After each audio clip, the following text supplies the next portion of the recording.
If you feel pain, stiffness, or that weird pinching sensation in your wrist when doing push-ups, this can make it hard to stay motivated. A lot of people quit and just avoid doing push-ups altogether.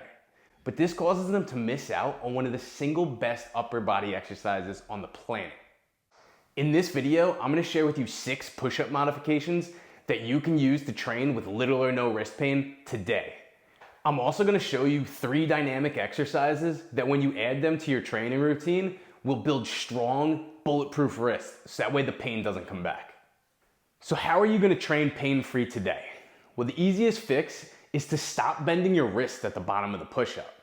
You could do this with equipment like push-up bars, parallettes, or even just a pair of dumbbells that you have around the house.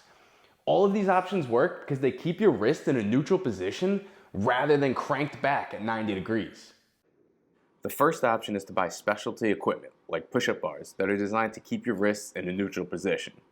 I also recommend homemade parallettes as they can be used for other calisthenic exercises such as dips or more advanced options such as L-sits. Number 2 is dumbbells. Most people have access to dumbbells either at the gym or laying around the house. Dumbbells can be placed in different angles in order to vary your grip and target muscles like the chest, shoulder, or triceps when doing the push-ups.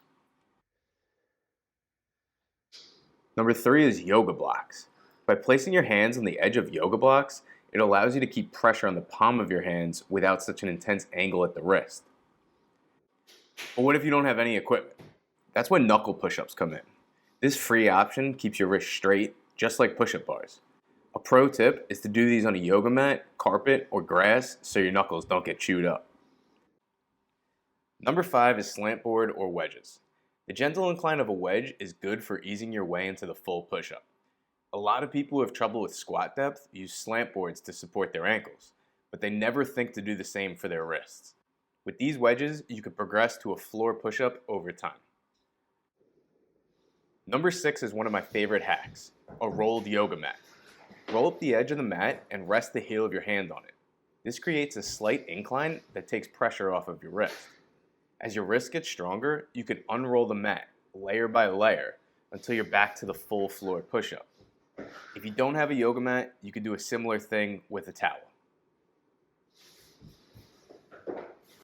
Now let's fix the second major cause of wrist pain, and that's going to be bad setup. Quick test. When you're in your push-up position, look down at your hands.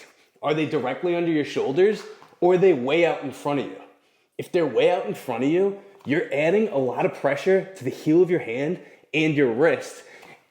You could fix this by stacking to make sure that your hands are in line with your shoulders and they go directly down into the floor.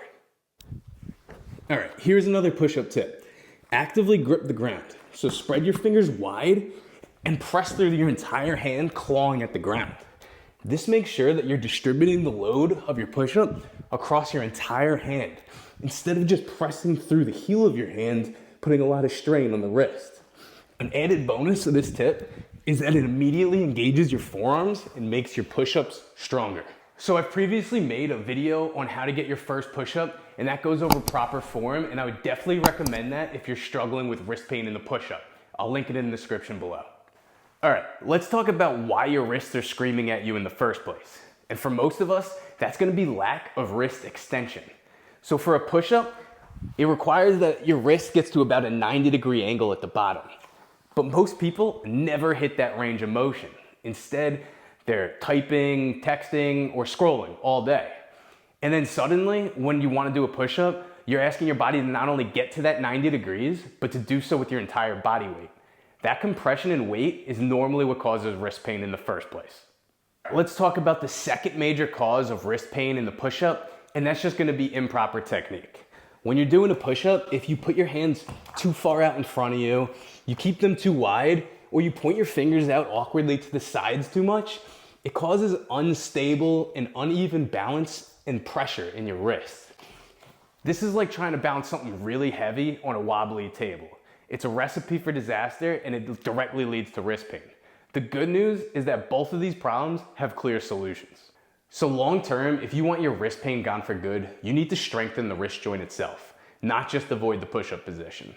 You could start doing this by adding mobility drills into your daily training. Now in the past, I've made videos on how to properly warm up your wrists, but today I wanted to focus on 3 dynamic exercises that you could add to any warm-up drill in order to strengthen your wrists. Ultimately, you want to get your hands and wrists used to a full range of motion floor push-up. But how do you get your wrists used to that when you're dealing with pain? Well, the first of our 3 exercises is the inchworm walkout. Inchworm walkouts are great for gradually loading your wrists. The movement starts with a gentler angle on your wrist, and as you walk away from your body, the wrist angle moves toward 90 degrees. You should only walk out as far as you can do so pain-free. So a gentle discomfort is okay, but you should stop the movement if you feel any sharp pain.